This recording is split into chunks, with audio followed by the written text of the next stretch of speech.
ഇന്നത്തെ സമഗ്ര റിപ്പോർട്ടുകളുമായി 1 PM news ആരംഭിക്കുന്നു. ഞാൻ S വിജയകുമാർ. മത്സര ചിത്രം തെളിയുന്നു.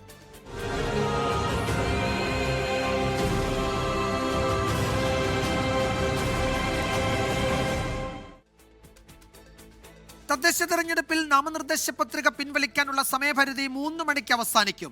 വിമതരെ അനുനയിപ്പിക്കാൻ നീക്കങ്ങളുമായി നേതാക്കൾ കളത്തിലുണ്ട്. പലയിടത്തും വിമതർ നടത്തുന്ന വിലപേശൽ മുന്നണികളെ കുറച്ചൊന്നുമല്ല ബാധിക്കുന്നത്. വിമത ഭീഷണി കൂടുതലും നേരിടുന്നത് UDF സ്ഥാനാർത്ഥികളാണ്. തിരഞ്ഞെടുപ്പ് തദ്ദേശമെങ്കിലും പ്രശ്നങ്ങൾ പരിഹരിക്കാൻ മുതിർന്ന നേതാക്കൾ തന്നെ മുന്നിട്ടിറങ്ങുന്നു. പലയിടത്തും വിമതരും അപരരും ഭീഷണി തുടരുന്ന സാഹചര്യത്തിലാണ് അനുനയ നീക്കങ്ങൾ. അവസാന നിമിഷമെങ്കിലും ഇടപെടലുകൾ ഫലം കാണുമെന്നാണ് പ്രതീക്ഷ. വിമതശല്യം ഇന്നത്തോടെ തീരുമെന്ന് UDF കൺവീനർ അടൂർ പ്രകാശ്. നേതാക്കന്മാരുടെ ഒരു സ്ഥാനാർത്ഥിയില്ല. അതൊക്കെ നേതാക്കന്മാരുടെ സ്ഥാനാർത്ഥി എന്ന് എല്ലാവരും അങ്ങ് അവസരത്തിനൊത്ത് പ്രതികരിക്കും. അതൊക്കെ വേറെ കാര്യം. അതൊക്കെ ഇന്നത്തെ കഴിയുമ്പോൾ ഇതെല്ലാം അവസാനിക്കും. ചിലയിടത്ത് UDFനുള്ള CPI പിന്തുണയെ UDF കൺവീനർ സ്വാഗതം ചെയ്തു. പ്രതീക്ഷ വയ്ക്കുന്ന തിരുവനന്തപുരം കോർപ്പറേഷനിൽ നേതാക്കളുടെ തുറന്നുപറച്ചിൽ ഭീഷണിയായതോടെ BJP സംസ്ഥാന അധ്യക്ഷൻ രാജീവ് ചന്ദ്രശേഖർ തന്നെ നേരിട്ടിറങ്ങി. വിമർശനം ഉന്നയിച്ച MS കുമാറിനെ സംസ്ഥാന അധ്യക്ഷൻ വീട്ടിലെത്തി കണ്ടു. MS കുമാർജിയെ കണ്ടല്ലോ? കണ്ടല്ലോ. ഞാൻ എല്ലാവരും കാണുന്നല്ലോ. എല്ലാവരും കാണുന്നുണ്ട്. നിങ്ങളെ വന്ന് കാണാം. ഞാൻ ഇലക്ഷന്റെ സമയത്ത് എല്ലാവരും കാണാൻ എൻ്റെ കടമയല്ലേ. അവർ അങ്ങനെ കാണുന്നു. അങ്ങനെ കണ്ടാൽ മതിയാ. തിരുവിതാംകൂർ സഹകരണ സംഘത്തിൽ നിന്ന് BJP നേതാക്കൾ വായ്പ എടുത്തിട്ട് തിരിച്ചടയ്ക്കുന്നില്ലെന്നും അവരുടെ പേരുകൾ പുറത്തുവിടുമെന്നും MS കുമാർ തുറന്നടിച്ചിരുന്നു. ഇതിനിടെ മുസ്ലിം ലീഗ് ജമാഅത്തെ ഇസ്ലാമി സഹകരണത്തെ വിമർശിച്ച് INL രംഗത്തെത്തി. മുസ്ലിം ലീഗിൽ ജമാഅത്തെ ഇസ്ലാമിക്ക് സ്ലീപ്പർ സെല്ലുകൾ ഉണ്ടെന്ന് ദേശീയ ജനറൽ സെക്രട്ടറി സമദ് നരിപ്പറ്റ 24-നോട് പറഞ്ഞു. ജമാഅത്തെ ഇസ്ലാമിയുടെ രാഷ്ട്രീയ രൂപമായ വെൽഫെയർ പാർട്ടിയുമായി ഇന്ത്യൻ യൂണിയൻ മുസ്ലിം ലീഗും UDFും ഉണ്ടാക്കിയ രാഷ്ട്രീയ സഖ്യം ഈ പഞ്ചായത്ത് തെരഞ്ഞെടുപ്പോടുകൂടി മറനീക്കി പുറത്തു വന്നിരിക്കുക. പരസ്യമായി വെൽഫെയർ പാർട്ടിയുമായി രാഷ്ട്രീയ ബാന്ധവത്തിന് ലീഗ് തയ്യാറായി കൊണ്ടിരിക്കുകയാണ്. പലയിടത്തും വിമത ഭീഷണി ഉയർത്തിയവർക്കെതിരെ CPIM നടപടി സ്വീകരിച്ചിരുന്നു. News desk 24. 3 മുന്നണികൾക്കും വെല്ലുവിളി ഉയർത്തി മധ്യകേരളത്തിലും പിൻവാങ്ങാതെ വിമതർ. കൊച്ചി കോർപ്പറേഷനിൽ UDFന് ഭീഷണിയായി നിൽക്കുന്ന 4 പ്രധാന വിമതരെയും അനുനയിപ്പിക്കാനുള്ള ശ്രമം തുടരുകയാണ്. ഇടുക്കിയിൽ കൂടുതൽ വിമത ഭീഷണി UDFനാണെങ്കിൽ ആലപ്പുഴയിൽ വിമതശല്യം കൂടുതൽ LDFനാണ്. ഇനി മുന്നിലുള്ളത് വളരെ ചെറിയ സമയം മാത്രം. വിമതരെ എങ്ങനെയും കൂടെ നിർത്താനുള്ള കഠിന ശ്രമത്തിലാണ് മധ്യകേരളത്തിൽ 3 മുന്നണികളും. കൊച്ചി കോർപ്പറേഷനിൽ 4 വിമതർ UDFന്റെ ഔദ്യോഗിക സ്ഥാനാർത്ഥികൾക്ക് വെല്ലുവിളി ഉയർത്തുന്നത്. തൃക്കാക്കര നിയോജക മണ്ഡലം UDF ചെയർമാനായിരുന്ന ജോസഫ് അലക്സ് വിമതനായി രംഗത്തുണ്ട്. ചുള്ളിക്കൽ ഡിവിഷനിലും തോപ്പുംപടിയിലും ഇതുവരെയും അനുനയ ശ്രമങ്ങൾ വിജയിച്ചിട്ടില്ല. അതേസമയം കോൺഗ്രസ് സ്ഥാനാർത്ഥികളുടെ നാമനിർദ്ദേശ പത്രിക തള്ളിയതിൽ കോടതിയെ സമീപിക്കാനാണ് DCC നീക്കം. മന്ത്രിയുടെ ഒത്താശയോടുകൂടി ഭരണാധികാരികൾ പ്രവർത്തിക്കുന്നത് ഈ ജനാധിപത്യത്തിന് ഗുണകരമാണ്. ആ ജനാധിപത്യ സംവിധാനത്തിൽ ഒരു തെരഞ്ഞെടുപ്പിൽ ഒരു സ്ഥാനാർത്ഥിക്ക് മത്സരിക്കാനുള്ള യോഗ്യതയെപ്പോലും അവരുടെ അവകാശത്തെ പോലും ഹനിക്കുന്ന രാഷ്ട്രീയ താല്പര്യം മുൻനിർത്തിയിട്ടുള്ള ഉദ്യോഗസ്ഥന്മാരുടെ പ്രവൃത്തി ഒരു കാരണവശാലും അത് അംഗീകരിക്കാൻ കഴിയാവുന്ന ഒന്നല്ല. കട്ടപ്പന നഗരസഭയിൽ UDFന് 10 വിമതരാണ് ഭീഷണിയാകുന്നത്. ഇതിൽ 2 പേരെ ഔദ്യോഗിക സ്ഥാനാർത്ഥികളാക്കി പ്രശ്നം പരിഹരിക്കാനാണ് നീക്കം. കോൺഗ്രസ് ലീഗ് ബന്ധത്തിലും അസ്വാരസ്യങ്ങളുണ്ട്. ആലപ്പുഴയിൽ LDFലാണ് വിമതശല്യം രൂക്ഷം. രാമങ്കരി പഞ്ചായത്തിൽ CPIMനെതിരെ CPIയുടെ 8 പേർ പാർട്ടി ചിഹ്നത്തിൽ തന്നെ മത്സരിക്കട്ടെ എന്നാണ് നേതൃത്വത്തിന്റെ തീരുമാനം. മാരാരിക്കുളത്ത് CPIM വിമതൻ M വിജയൻ പത്രിക പിൻവലിച്ചേക്കില്ല. CPIMന്റെ സീറ്റ് SNDPക്ക് മറിച്ചു കൊടുത്തു എന്ന ആരോപണവുമുണ്ട്. ആലപ്പുഴ നഗരസഭയിൽ വിമതനായി മത്സരിക്കുന്ന DCC ജനറൽ സെക്രട്ടറി രാജു തന്നിക്കൽ സ്ഥാനം രാജിവെച്ചു. ജില്ലയിൽ BJP BDJS ബന്ധത്തിലും ചെറിയ വിള്ളലുണ്ട്. തൃശൂർ കോർപ്പറേഷനിൽ 3 ഡിവിഷനുകളിൽ കേരള കോൺഗ്രസ് നാമനിർദ്ദേശ പത്രിക സമർപ്പിച്ചത് പിൻവലിച്ചേക്കും. നേതാക്കൾ നടത്തിയ ഉഭയകക്ഷി ചർച്ചയിലാണ് തീരുമാനം. കോട്ടയത്ത് പാലാ നഗരസഭയിൽ ബിനു പുളിക്കക്കണ്ടവും കുടുംബവും മത്സരരംഗത്തുണ്ട്. ജില്ലാ പഞ്ചായത്ത് കുറുവിലങ്ങാട് ഡിവിഷനിൽ UDF സ്ഥാനാർത്ഥി ജോസ്മോൻ മുണ്ടക്കന്റെ പത്രിക സ്വീകരിച്ചു. വിവിധ ബ്യൂറോകൾക്കൊപ്പം 24 കൊച്ചി. തദ്ദേശ തെരഞ്ഞെടുപ്പിന്റെ പത്രിക പിൻവലിക്കാനുള്ള സമയപരിധി തീരുമ്പോഴും തെക്കൻ കേരളത്തിൽ എല്ലാ മുന്നണികളും വിമത ഭീഷണി നേരിടുകയാണ്. തിരുവനന്തപുരം കോർപ്പറേഷനിൽ 3 മുന്നണികൾക്കും വിമത ശല്യമുണ്ട്. കൊല്ലം ജില്ലാ പഞ്ചായത്തിലെ അഞ്ചൽ ഡിവിഷനിൽ UDFന് വിമത ഭീഷണി നിലനിൽക്കുകയാണ്. നാമനിർദ്ദേശ പത്രിക പിൻവലിക്കാനുള്ള സമയപരിധി വൈകുന്നേരം 3 മണി വരെയാണ്. അതിനു മുമ്പ് വിമതന്മാരെ എങ്ങനെയെങ്കിലും പിന്മാറ്റാനുള്ള കഠിന ശ്രമത്തിലാണ് മുന്നണികൾ.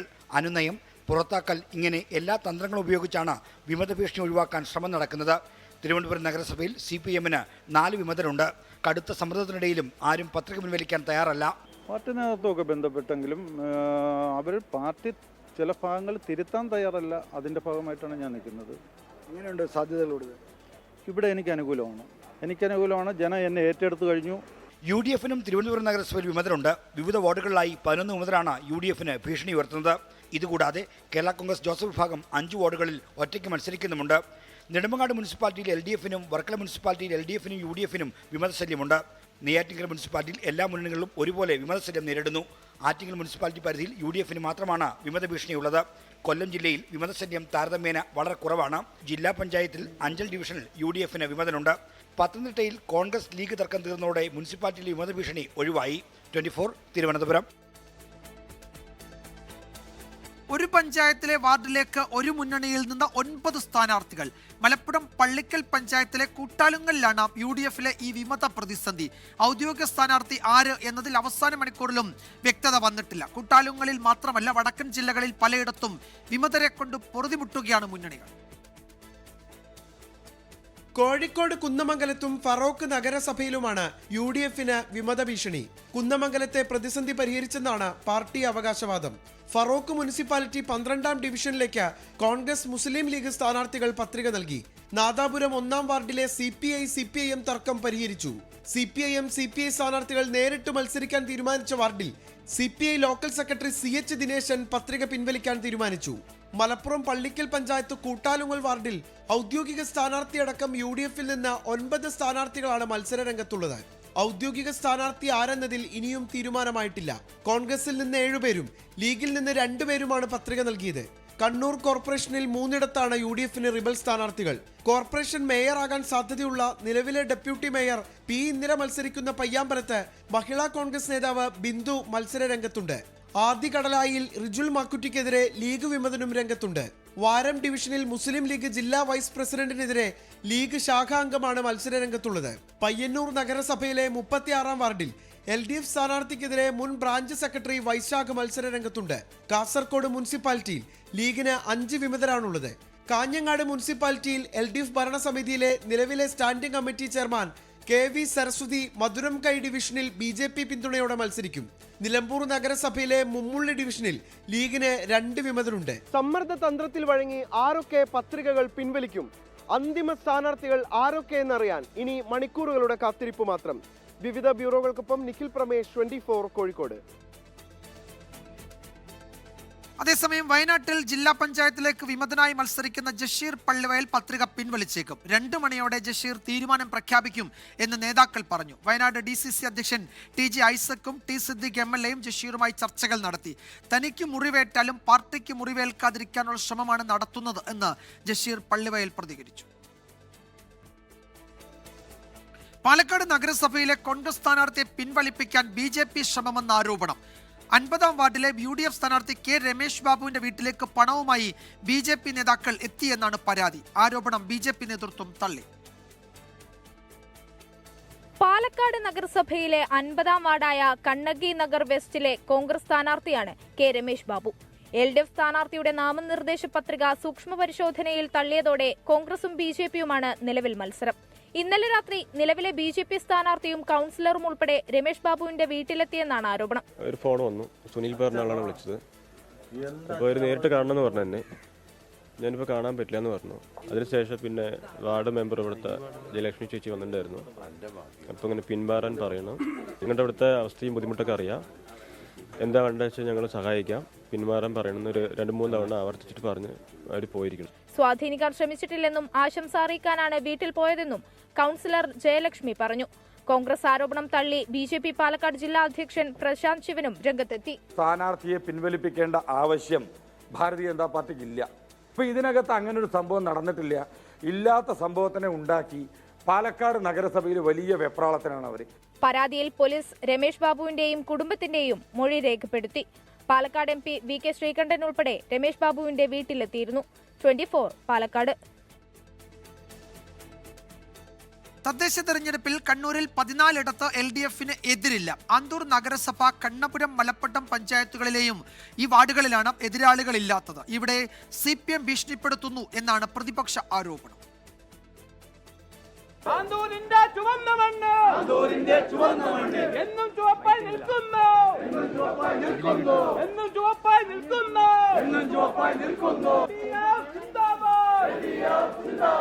കണ്ണപുരം പഞ്ചായത്തിൽ മാത്രം 6 LDFനെതിരില്ലാത്തത്. 2 വാർഡുകളിൽ മറ്റാരും സ്ഥാനാർത്ഥിയെ നിർത്തിയിരുന്നില്ല. 10ാം വാർഡിലെ UDF സ്ഥാനാർത്ഥിയുടെ പത്രിക സൂക്ഷ്മ പരിശോധനയിൽ തള്ളിയിരുന്നു. 1ാം വാർഡിലെ UDF സ്ഥാനാർത്ഥിയുടെയും 8ാം വാർഡിലെ BJP സ്ഥാനാർത്ഥിയുടെയും പത്രിക ഇന്ന് പുനർസൂക്ഷ്മ പരിശോധനയിൽ തള്ളി. ആന്തൂർ നഗരസഭയിൽ 5 ഇടങ്ങളിൽ LDF സ്ഥാനാർത്ഥികൾ എതിരില്ലാതെ വിജയമുറപ്പിച്ചു. മൊറാഴ, പൊടിക്കുണ്ട് വാർഡുകളിൽ നേരത്തെ തന്നെ എതിരാളികളില്ലായിരുന്നു. തളിയിൽ, കോടല്ലൂർ വാർഡുകളിലെ UDF സ്ഥാനാർത്ഥിയുടെ പത്രിക തള്ളി. 5ാം പീടികയിലെ UDF സ്ഥാനാർത്ഥി പത്രിക പിൻവലിച്ചു. CPM വധഭീഷണി ഉയർത്തിയാണ് സ്ഥാനാർത്ഥികളുടെ പത്രിക പിൻവലിപ്പിക്കുന്നതെന്ന് പ്രതിപക്ഷ നേതാവ് VD സതീശൻ. ഇവിടുത്തെ റിട്ടേണിംഗ് ഓഫീസറോട് പ്രധാനപ്പെട്ട ആളുകൾ വിളിച്ചു പറയുകയാണ് സ്വീകരിക്കേണ്ടത്. ഇങ്ങനെ കേരളത്തിൽ ആദ്യമായിട്ടാണ് റിട്ടേണിംഗ് ഓഫീസർമാരെ വരെ മോളിൽ നിന്ന് പറഞ്ഞു നിയന്ത്രിക്കുക. എന്നാൽ വ്യാജ ഒപ്പിട്ട് സ്ഥാനാർത്ഥികളെ നിർത്തുന്ന ഗതികേടിലാണ് UDF എന്ന് CPM തിരിച്ചടിച്ചു. ആ പട്ടിക തള്ളാൻ വേണ്ടിയിട്ട് കാരണമായിട്ട് റിട്ടേണിംഗ് ഓഫീസർ കണ്ടത് നാമനിർദ്ദേശം ചെയ്യപ്പെട്ടിട്ടുള്ള ആൾ തന്നെ റിട്ടേണിംഗ് ഓഫീസറുടെ മുന്നിൽ ഹാജരായിട്ട് നേരത്തെ ഞാനല്ല ഒപ്പിട്ടിട്ടുള്ളത് എന്നത് പറഞ്ഞിട്ടുണ്ട്. ഇന്ന് അവർ ഇവിടെ റിട്ടേണിംഗ് ഓഫീസറുടെ മുമ്പിൽ ഹാജരായിട്ട് ഞാനല്ല ഒപ്പിട്ടിട്ടുള്ളത്, ഞാൻ നിർദ്ദേശിച്ച ആളെ ഞാൻ പിൻവലിക്കുന്നു എന്നതിലേക്കുള്ള കാര്യങ്ങൾ പറഞ്ഞുകൊണ്ട് രേഖപ്പെടുത്തുകയും അത് നാമനിർദ്ദേശ പത്രിക തള്ളുകയുമാണ് ചെയ്തിട്ടുള്ളത്. മലപ്പട്ടത്ത് 3 LDF സ്ഥാനാർത്ഥികൾക്കെതിരില്ലാത്തത്. കഴിഞ്ഞ തദ്ദേശ തെരഞ്ഞെടുപ്പിൽ 18 ഇടങ്ങളിലായിരുന്നു കണ്ണൂരിൽ LDF എതിരില്ലാതെ ജയിച്ചത്. 24 കണ്ണൂർ.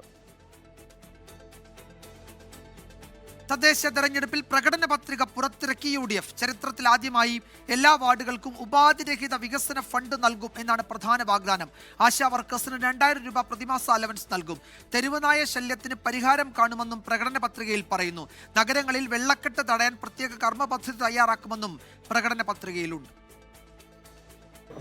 ഇതിൽ നടപ്പാക്കാൻ പറ്റാത്ത യാതൊന്നും കൊള്ളിച്ചിട്ടില്ല. മാലിന്യ നിർമ്മാർജ്ജന സംവിധാനങ്ങളെ കാര്യക്ഷമമാക്കും എന്നതാണ് ഒരു പ്രധാനപ്പെട്ട പദ്ധതി. 0 വേസ്റ്റ്, അതാണ് UDFന്റെ ലക്ഷ്യം. തെരുവുനായ ശല്യത്തിൽ നിന്നും കേരളത്തെ പൂർണ്ണമായി രക്ഷിക്കും. തൊഴിലുറപ്പ് പദ്ധതികൾ, അയ്യങ്കാളി തൊഴിലുറപ്പ് പദ്ധതി ഉൾപ്പെടെയുള്ള കേന്ദ്ര ഗവൺമെന്റിന്റെ തൊഴിലുറപ്പ് പദ്ധതി ഉൾപ്പെടെയുള്ള തൊഴിലുറപ്പ് പദ്ധതികൾ കുറെ കൂടി കാര്യക്ഷമമാക്കും. നമ്മുടെ സാംസ്കാരിക കേന്ദ്രങ്ങളെ വിപുലമാക്കുന്നതിനുള്ള പദ്ധതി, ഹരിത കർമ്മ സേനയുടെ പ്രവർത്തനം കൂടുതൽ കാര്യക്ഷമമാക്കും.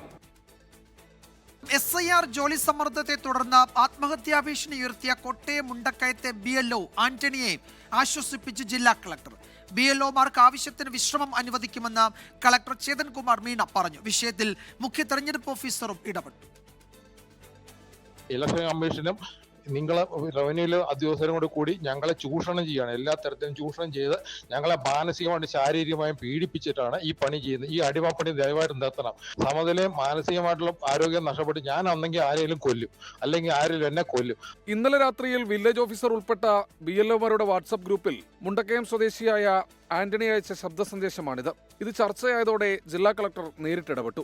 BLOമാരുടെ ഒരു പ്രോപ്പറായിട്ട് അദ്ദേഹം ഭംഗിയായിട്ട് ചെയ്യണം. അദ്ദേഹം വേണ്ടിയിട്ട് ആരെങ്കിലും എന്തെങ്കിലും ആവശ്യമുണ്ടെങ്കിൽ നമുക്ക് കൊടുക്കണം. അദ്ദേഹം റെസ്റ്റ് ആവശ്യമുണ്ടെങ്കിൽ റെസ്റ്റ് കൊടുക്കാം. അദ്ദേഹം കൂടുതൽ ഒരു മെയിൻ പവറിന്റെ സപ്പോർട്ട് ഉണ്ടെങ്കിൽ നമുക്ക് സപ്പോർട്ട് കൊടുക്കാം. BLOമാരുടെ പ്രശ്നങ്ങൾ പരിഹരിക്കാൻ ക്യാമ്പ് സംഘടിപ്പിക്കാൻ വിഷയത്തിലിടപെട്ട മുഖ്യ തെരഞ്ഞെടുപ്പ് ഓഫീസർ രത്തൻ യു ഖേൽക്കർ നിർദ്ദേശം നൽകി. ഒരാൾക്ക് പ്രയാസം വരാത്ത രീതിയിൽ കാര്യങ്ങൾ ചെയ്യണം.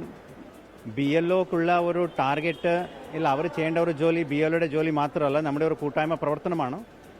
അത് BLOയുടെ ടാർഗറ്റ് ആണെങ്കിൽ അത് സിഒയുടെ ടാർഗറ്റാണ്, അത് DOയുടെ ടാർഗറ്റ് കൂടിയാണ്. സോ അങ്ങനെയാണ് നമ്മൾ ഇതിനെ കാണുന്നത്. ജില്ലാ കളക്ടറുടെ നിർദ്ദേശത്തെ തുടർന്ന് ആന്റണിയെ ജില്ലാ കളക്ടർ ഉൾപ്പെടെ നേരിൽ കണ്ടു. ജോലിയിൽ സജീവമായി ഉണ്ടാകുമെന്ന് ആന്റണി ഉറപ്പു നൽകിയതായാണ് വിവരം. 24 കോട്ടയം. ഉത്തർപ്രദേശിൽ SIR നടപടികൾ പൂർത്തിയാക്കിയില്ല എന്ന് ചൂണ്ടിക്കാട്ടി BLOമാർക്കെതിരെ വീണ്ടും നടപടി. ബഹ്റൈച്ചിൽ 5 BLOമാർക്കെതിരെ പോലീസ് കേസെടുത്തു. 42 BLOമാരുടെ വേതനം തടഞ്ഞു. ബഹ്റൈച്ച് ജില്ലാ ഭരണകൂടത്തിന്റെ നിർദ്ദേശപ്രകാരമാണ് നടപടി. കഴിഞ്ഞ ദിവസം നോയിഡയിൽ 60 BLOമാർക്കെതിരെ കേസെടുത്തിരുന്നു. BLOമാർ ആത്മഹത്യ ചെയ്ത സംഭവത്തിൽ തെരഞ്ഞെടുപ്പ് കമ്മീഷനെതിരെ വിമർശനവുമായി രാഹുൽ ഗാന്ധി രംഗത്തെത്തിയിരുന്നു. സുപ്രീം കോടതിയുടെ 53ാമത് ചീഫ് ജസ്റ്റിസായി ജസ്റ്റിസ് സൂര്യകാന്ത് സത്യപ്രതിജ്ഞ ചെയ്തു. രാഷ്ട്രപതി ഭവനിൽ നടന്ന ചടങ്ങിൽ രാഷ്ട്രപതി ദ്രൗപദി മുർമു സത്യവാചകം ചൊല്ലിക്കൊടുത്തു. 2027 ഫെബ്രുവരി 9 വരെയാണ് ചീഫ് ജസ്റ്റിസ് പദവിയിൽ ജസ്റ്റിസ് സൂര്യകാന്തിന്റെ കാലാവധി. मैं सूर्यकांत जो भारत के उच्चतम न्यायालय का मुख्य न्यायमूर्ति नियुक्त हुआ हूं, ईश्वर की शपथ लेता हूं कि मैं विधि द्वारा स्थापित भारत के संविधान के प्रति सच्ची श्रद्धा और निष्ठा रखूंगा. ഹരിയാനയിൽ നിന്നും സുപ്രീം കോടതി ചീഫ് ജസ്റ്റിസ് ആകുന്ന ആദ്യ വ്യക്തിയാണ് ജസ്റ്റിസ് സൂര്യകാന്ത്. രാഷ്ട്രപതി ഭവനിൽ നടന്ന ജസ്റ്റിസ് സൂര്യകാന്തിന്റെ സത്യപ്രതിജ്ഞാ ചടങ്ങിൽ വിദേശ രാജ്യങ്ങളിലെ ചീഫ് ജസ്റ്റിസുമാരും പങ്കെടുത്തു. ഹരിയാന ഹിസാർ ജില്ലയിലെ സാധാരണ കർഷക കുടുംബത്തിലായിരുന്നു ജസ്റ്റിസ് സൂര്യകാന്തിന്റെ ജനനം. ബെഞ്ചില്ലാത്ത സ്കൂളിൽ നിന്ന് പഠനം ആരംഭിച്ച ജസ്റ്റിസ് സൂര്യകാന്ത് ഇന്ന് സുപ്രീം കോടതിയുടെ സുപ്രധാന ഭരണഘടനാ ബെഞ്ചിനെ നയിക്കാൻ ഒരുങ്ങുകയാണ്. ആദ്യം ജില്ലാ കോടതികളിലും പിന്നീട് പഞ്ചാബ് ഹരിയാന ഹൈക്കോടതിയിലും പ്രാക്ടീസ് ചെയ്തു. 38ാം വയസ്സിൽ ഹരിയാനയിലെ ഏറ്റവും പ്രായം കുറഞ്ഞ അഡ്വക്കേറ്റ് ജനറലായി ജസ്റ്റിസ് സൂര്യകാന്ത്. 2018 ഹിമാചൽ പ്രദേശ് ഹൈക്കോടതിയുടെ ചീഫ് ജസ്റ്റിസായി. 2019 മെയ് 24 ജസ്റ്റിസ് സൂര്യകാന്ത് സുപ്രീം കോടതി ജഡ്ജിയായി ഉയർത്തപ്പെടുന്നത്. ബീഹാറിലെയും കേരളത്തിലെയും വോട്ടർ പട്ടിക തീവ്ര പരിഷ്കരണത്തിനെതിരായ ഹർജികൾ നിലവിൽ ജസ്റ്റിസ് സൂര്യകാന്തിന്റെ പരിഗണനയിലാണ്. കേരളത്തിലെ SIRനെതിരായ ഹർജികൾ മറ്റന്നാൾ പരിഗണിക്കും. ആർട്ടിക്കിൾ 370 റദ്ദാക്കിയ കേന്ദ്ര തീരുമാനം ശരിവച്ചതുൾപ്പെടെ ഒട്ടേറെ സുപ്രധാന വിധികൾ പറഞ്ഞ ബെഞ്ചുകളിലെ അംഗമായിരുന്നു ജസ്റ്റിസ് സൂര്യകാന്ത്. R. അച്യുതൻ, 24, ഡൽഹി. ശബരിമല സ്വർണ്ണക്കൊള്ളയിൽ അറസ്റ്റിലായ തിരുവിതാംകൂർ ദേവസ്വം ബോർഡ് മുൻ പ്രസിഡന്റ് A. പത്മകുമാറിനെ പ്രത്യേക അന്വേഷണ സംഘം കസ്റ്റഡിയിൽ വാങ്ങും. പത്മകുമാറിനായി SIT കസ്റ്റഡി അപേക്ഷ നൽകി. പത്മകുമാറിനൊപ്പം ചോദ്യം ചെയ്യാൻ മുൻ ബോർഡ് അംഗങ്ങളായ KP ശങ്കർദാസിനെയും N. വിജയകുമാറിനെയും വിളിച്ചു വരുത്തും. ഉണ്ണികൃഷ്ണൻ പോറ്റിയെ പരിചയപ്പെടുത്തുന്ന കത്ത് അന്നത്തെ ദേവസ്വം മന്ത്രി കടകംപള്ളി സുരേന്ദ്രനാണ് തനിക്ക് നൽകിയത് എന്ന് പത്മകുമാർ മൊഴി നൽകി എന്ന് വിവരമുണ്ട്. A. പത്മകുമാറിനെ കൂടുതൽ ചോദ്യം ചെയ്താൽ അന്വേഷണം സുപ്രധാനമായ വഴിത്തിരിവിലേക്ക് എത്തുമെന്നാണ് SITയുടെ കണക്കുകൂട്ടൽ. പത്മകുമാറിന്റെ വീട്ടിൽ നടത്തിയ പരിശോധനയിൽ ഉണ്ണികൃഷ്ണൻ പോറ്റിയുമായുള്ള സാമ്പത്തിക ഇടപാടിന്റെ തെളിവുകൾ ലഭിച്ചിരുന്നു. ഇതോടെ പത്മകുമാറിന്റെയും N. വാസുവിന്റെയും വിദേശ ഇടപാടുകളെ കുറിച്ച് അന്വേഷിക്കുകയാണ് SIT. ഉണ്ണികൃഷ്ണൻ പോറ്റിക്കൊപ്പം പത്മകുമാറും N. വാസുവും വിദേശയാത്ര നടത്തിയോ എന്നും SIT സംശയിക്കുന്നുണ്ട്. ഇരുവരുടെയും പാസ്പോർട്ട് SIT പിടിച്ചെടുത്തിട്ടുണ്ട്. താൻ പ്രസിഡന്റ് ആകുന്നതിന് മുൻപ് തന്നെ ഉണ്ണികൃഷ്ണൻ പോറ്റിക്ക് ശബരിമലയിൽ വലിയ സ്വാധീനമുണ്ടെന്നാണ് പത്മകുമാറിന്റെ മൊഴി. ഉണ്ണികൃഷ്ണൻ പോറ്റിയെ പരിചയപ്പെടുത്തുന്ന കത്ത് അന്നത്തെ ദേവസ്വം മന്ത്രിയാണ് തനിക്ക് നൽകിയതെന്നും പത്മകുമാർ മൊഴി നൽകിയതായാണ് വിവരം. ഇതിൽ പത്മകുമാർ എന്തെങ്കിലും തെളിവ് നൽകുമോ എന്നതും കേസിൽ നിർണായകമാകും. 2019 ബോർഡ് അംഗങ്ങളുടെ അറസ്റ്റ് രേഖപ്പെടുത്തി കേസിൽ മാപ്പുസാക്ഷിയാക്കാനാണ് SIT ആലോചിക്കുന്നത്. ഇവരെ മാപ്പുസാക്ഷിയാക്കിയാൽ കേസിൽ പത്മകുമാറിനെതിരായ തെളിവ് ശക്തമാക്കാൻ കഴിയും. ഉണ്ണികൃഷ്ണൻ പോറ്റിയുടെ തട്ടിപ്പിനിരയായ നടൻ ജയറാമിന്റെ മൊഴി ഉടൻ രേഖപ്പെടുത്താനാണ് SITയുടെ തീരുമാനം. പത്തനംതിട്ട CPIM ജില്ലാ കമ്മിറ്റി അംഗം കൂടിയായ പത്മകുമാറിനെതിരെ പാർട്ടിയും വൈകാതെ കടുത്ത നടപടിയെടുത്തേക്കും. 24 തിരുവനന്തപുരം. ശരണം സന്നിധാനം. ശരണം സന്നിധാനം co powered by Ramesh RG നല്ലെണ്ണ. ആർജിക്കാം നല്ലൊരു പ്രാർത്ഥനാശീലം. കളർ മങ്ങാത്ത വൃത്തി. ലേക്ക് റോൾ കാർ shampoo. Co sponsored by BLM, Kerala, Tamil Nadu, Pondicherry. Sabarimala ദർശനത്തിനായി തീർത്ഥാടക പ്രവാഹം തുടരുന്നു. ഇന്നലെ 84,605 പേരാണ് മല ചവിട്ടിയത്. ഇതുവരെ എത്തിയ ഭക്തരുടെ എണ്ണം 7 ലക്ഷം പിന്നിട്ടു. സ്പോട്ട് ബുക്കിംഗ് വഴി കൂടുതൽ പേർക്ക് ദർശനാനുമതി നൽകിയതോടെ ഇന്നലെ മാത്രം 11,000-ന് മുകളിൽ തീർത്ഥാടകരെത്തി.